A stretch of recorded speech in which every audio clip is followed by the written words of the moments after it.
बहन का तोहफा। सारिका जी बहुत ही कड़क लेडी थी। दो बेटों की माँ सारिका किसी भी बात पर समझौता नहीं करती, जिससे कई बार तो खुद उनके पति भी परेशान हो जाते। अरे, आप अभी तक जग रहे हैं? घर का नियम है कि 8 बजे सोना है तो सोना है, समझे? अरे भाग्यवान, नींद नहीं आ रही है तो क्या करूं? हाँ हाँ, नींद कैसे आएगी? दिन भर काम करो, शरीर थके तो नींद आए ना। पति बेचारा क्या बहस करता, चुपचाप जाकर सो जाता है। देखते देखते बेटे बड़े होते हैं और सारिका को बड़े बेटे की शादी की चिंता सताती है। देखो बंटी, मैंने तुम्हारे लिए एक लड़की देखी है। मीना नाम है उसका। ये रही उसकी फोटो। अगले महीने तुम्हारी शादी है। बंटी कुछ नहीं कहता है, लेकिन उसके चेहरे से साफ पता चलता है कि उसे लड़की थोड़ी कम पसंद है। अरे सारिका, तुमने शादी तय कर दी और हमें अब बता रही हो? घर वालों की भी तो सलाह ले लेती। क्यों ले लेती? और कमी क्या है इस लड़की में? गाय की तरह सीधी है, जहां बोलो वहां बैठ जाती है, जैसा बोलो वैसे ही करती है। घर का सारा काम संभाल लेगी। माँ, मुझे लाइफ पार्टनर चाहिए, गाय नहीं। भाई वाह, देखा आपने कैसे जबान चल रही इसकी। सब आपके कारण।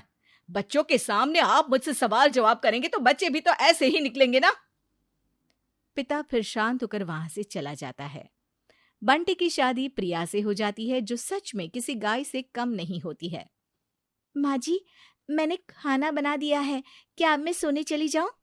हाँ, चली जाओ, लेकिन शाम को वक्त से बाहर आ जाना, क्योंकि रात का खाना भी तुम्हें बनाना है। प्रिया कमरे में जाती है, लेकिन शाम को कमरे से बाहर नहीं आती है। अब तो सारिका जी का पारा 7वें आसमान में होता है। वो चिल्ला चिल्ला कर पूरा घर सर पर उठा लेती है। आज तक इस घर में किसी की हिम्मत नहीं हुई कि मेरी आज्ञा का पालन ना करे। किसी ने मेरी बात अब तक नहीं टाली, लेकिन ये कल की आई लड़की। तभी कमरे में बुखार से तप रही प्रिया के कान में सास की आवाज आती है। वो हड़बड़ाकर उठती है। प्रिया सीधे किचन में जाती है और काम करने लगती है। अरे क्या हो गया? क्यों चिल्ला रही हो? हाँ माँ, क्या हुआ? घर में 8 बजे खाना खाकर सोने का वक्त होता है, लेकिन 4:30 बजे तक तेरी बीवी किचन में नहीं पहुंची थी। वो भूल गई कि इस घर के नियम है, कानून है, कायदे हैं। बेचारा बेटा और बाप क्या करते क्या कहते। अब तक चुप रहे तो अब भी चुप रहने में ही भलाई समझी। लेकिन थोड़ी ही देर में किचन से कुछ जोर के गिरने की आवाज आती है। सब भागकर किचन में जाते हैं, जहां हे भगवान, प्रिया को ये क्या हो गया? ये गिर कैसे गई? बंटी प्रिया को उठाने के लिए उसे छूता है कि हे भगवान, पापा, प्रिया का शरीर तो गर्म तवे की तरह तप रहा है। माँ, आपने भी नहीं देखा?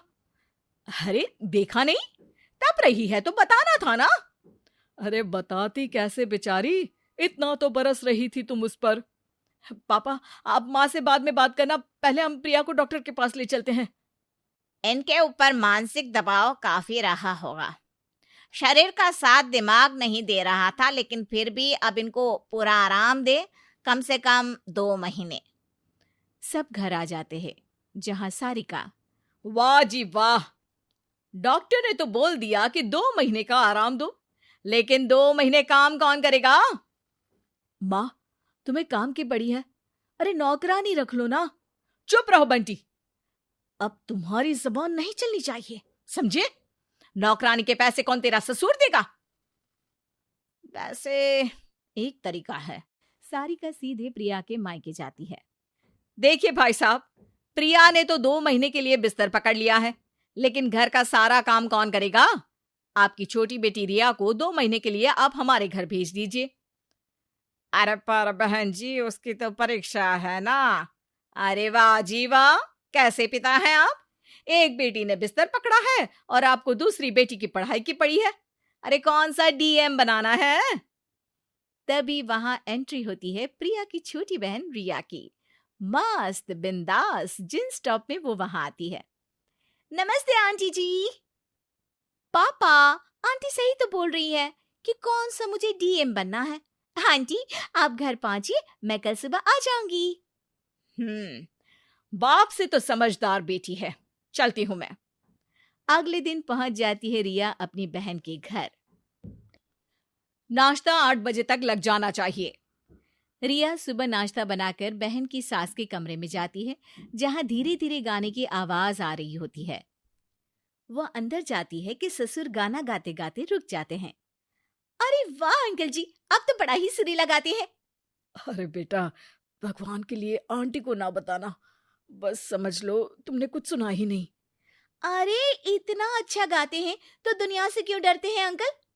अरे दुनिया से कौन डरता है बिटिया, मैं तो तेरी आंटी से डरता हूँ। तभी सारिका की आवाज आती है।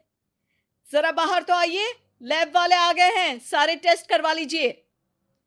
कैसा टेस्ट? मेरा बीपी बढ़ा है, हाइपरटेंशन और थायराइड सब बढ़ा है। आए नहीं अभी तक? कितना पैसा लगता है हर महीने, लेकिन आपको तो कोई फिक्र है ही नहीं। अरे आंटी जी, आपकी उम्र ही क्या है, लेकिन चेहरे में इतनी झाइयां। आप वो वाला योगा नहीं करती? नहीं नहीं, मैं कोई योगा वोगा नहीं करती। तभी उम्र से पहले ही इतनी बड़ी लगने लगी है।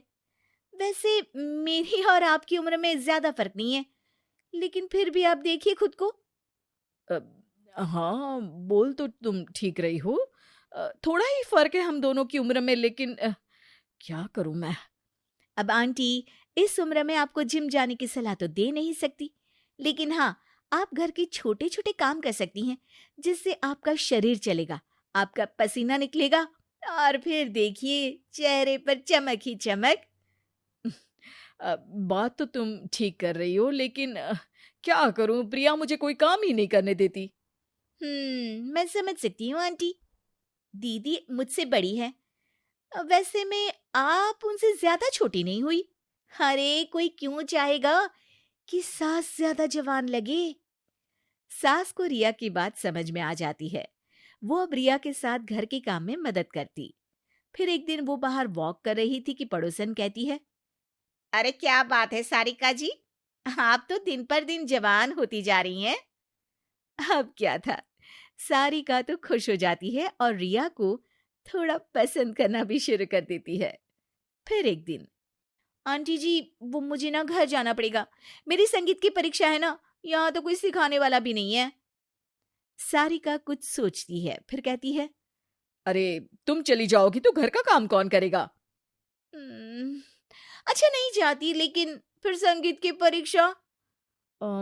ये तेरे अंकल भी ना शायद थोड़ा बहुत जानते हैं संगीत, उनसे सीख ले। ससुर को लगता है कि वो कोई सपना देख रहा है। अब क्या बात कर रही हो सारिका, तुम्हें अब भी याद है? हाँ, कितना वक्त लगा था गाना बजाने की आदत छुड़वाने में, कैसे भूल सकती हूँ मैं।